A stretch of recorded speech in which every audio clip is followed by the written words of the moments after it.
Philosophie bantoue du père Placide Tempels.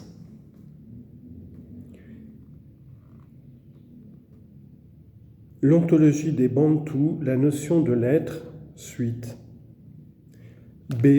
Toute force peut se renforcer ou s'affaiblir, tout être peut devenir plus fort ou plus faible. Nous dirons de l'homme qu'il grandit, qu'il se développe, qu'il acquiert des connaissances, qu'il exerce son intelligence et sa volonté, et qu'en ce faisant, il les accroît. Par ces acquisitions, par ce développement, nous ne considérons pas qu'il sera devenu plus homme, en ce sens du moins que sa nature humaine est restée ce qu'elle était. Or, on a la nature humaine ou on ne l'a pas. On ne l'augmente pas et on ne la diminue pas. Le développement s'opère dans les qualités et dans les facultés de l'homme. L'ontologie bantoue, ou plus exactement leur théorie des forces, s'oppose par ses nuances propres à pareille conception statique. Lorsque les bantous disent « je deviens fort », ils pensent tout autre chose que lorsque nous disions que nos forces s'accroissent. Rappelons encore que pour le noir, l'être est la force et la force l'être. Lorsqu'il dit qu'une force augmente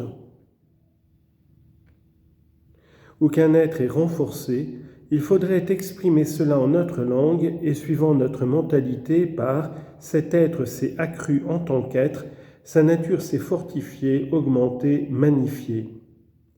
Ce que la théologie catholique enseigne quant aux réalités révélées de la grâce, notamment qu'elle est un renforcement surnaturel de l'être et qu'elle peut croître et se fortifier en soi, ressemble à ce que les bantous admettent dans l'ordre ontologique pour tout être, pour toute force. Voilà le sens dans lequel il y a lieu de comprendre les expressions que nous avons citées en exposant que le comportement des bantous était centré sur l'idée de l'énergie vitale. Être fort, renforcer sa vie, tu es puissant, soyez fort, ou encore ta force vitale décline, elle est altérée, Kufwa. C'est dans ce sens aussi qu'il faut comprendre Fraser lorsqu'il écrit dans le Rameau d'or « L'âme comme le corps peut être grasse ou maigre, grande ou petite » ou encore « La diminution de l'ombre est considérée comme l'indice d'un affaiblissement analogue dans l'énergie vitale de son propriétaire. » C'est encore la même idée que vise M. E. Possoz quand il écrit dans ses éléments de droit coutumier nègre, citation, « L'existence est pour le nègre chose d'intensité variable » ou encore quand il évoque la diminution ou le renforcement de l'être. Fin de citation. Il nous faut parler ici de l'être, zijn, en néerlandais, puisque ce livre a d'abord été écrit en néerlandais, l'existence des êtres ou des forces. On lit en note, Tempels utilise ici le terme zijn, existence, être. D'ordinaire, dans la philosophie bantoue, il utilise le terme wesen, ens en latin, l'étant ou l'être concret. Nuance difficile à rendre en français si l'on traduit les deux termes wesen et sein par être. C'était une note du traducteur.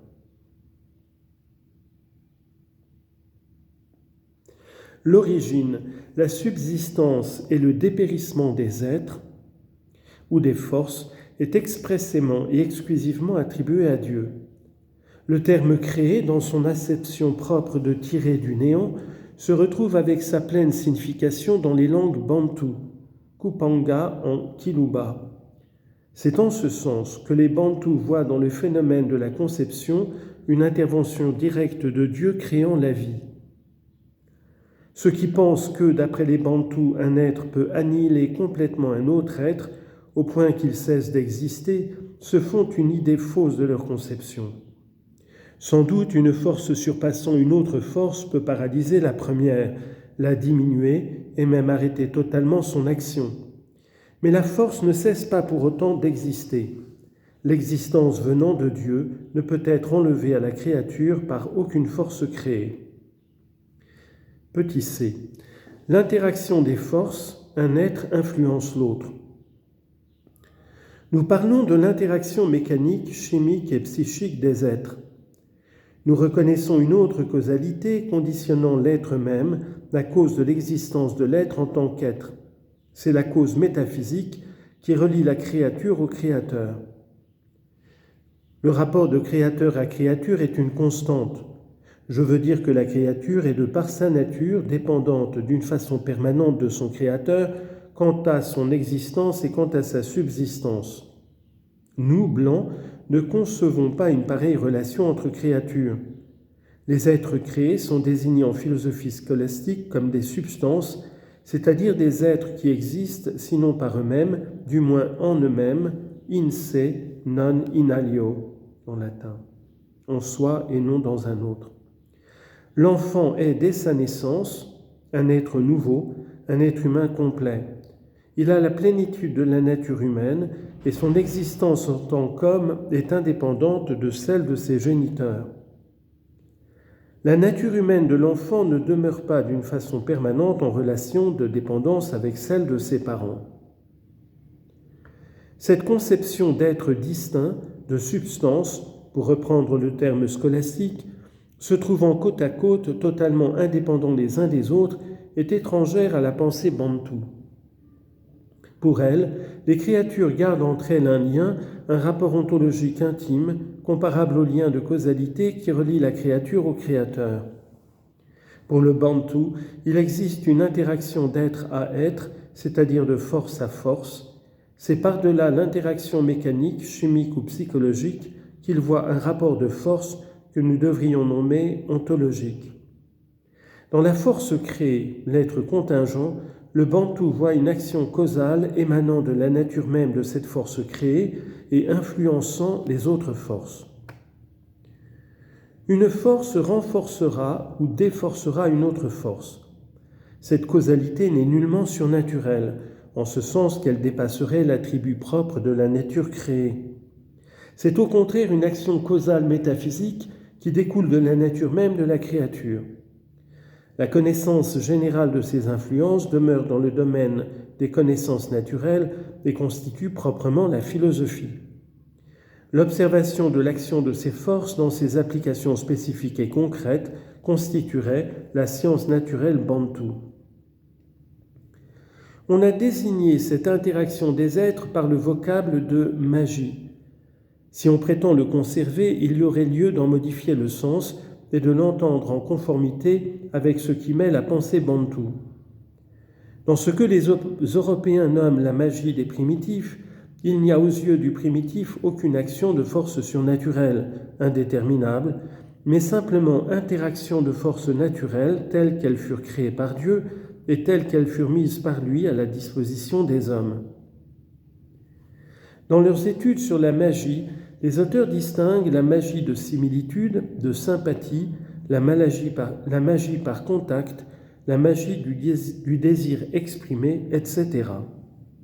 Cependant, la ressemblance, le contact ou l'expression du désir ne relève point de l'essence de ce que l'on a désigné par magie, notamment l'interaction des créatures.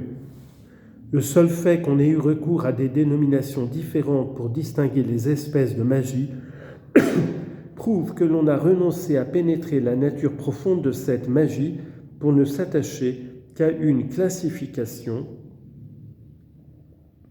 reposant sur ses caractères secondaires. L'enfant, même adulte, demeurera toujours pour les Bantous un homme, une force, une dépendance causale, une subordination ontologique des forces que sont ses pères et mères. La force aînée domine toujours la force puinée. Elle continue à exercer son influence vitale sur elle. Voilà un premier exemple de la conception bantoue, suivant laquelle les êtres forces de l'univers entier ne constituent pas une multitude de forces indépendantes juxtaposées. D'être à être, toutes les créatures se trouvent en rapport suivant des lois et une hiérarchie que je m'applique à décrire plus loin. Rien ne se meut dans cet univers de forces sans influencer d'autres forces par son mouvement. Le monde des forces se tient comme une toile d'araignée dont on ne peut faire vibrer un seul fil sans ébranler toutes les mailles. On a soutenu que suivant les primitifs, les êtres n'acquièrent la force d'agir sur d'autres êtres ou forces que par l'intervention des esprits et des mânes. Cette allégation émane des observateurs européens. Elle n'existe pas dans la pensée des Noirs. Les défunts interviennent éventuellement pour faire connaître aux vivants la nature et la qualité de certaines forces, mais par là ils ne les changent pas intrinsèquement. Les Noirs disent expressément que les créatures sont des forces créées par Dieu en tant que force et que l'intervention des esprits et des mânes n'y change rien, que ce sont là des idées de blanc.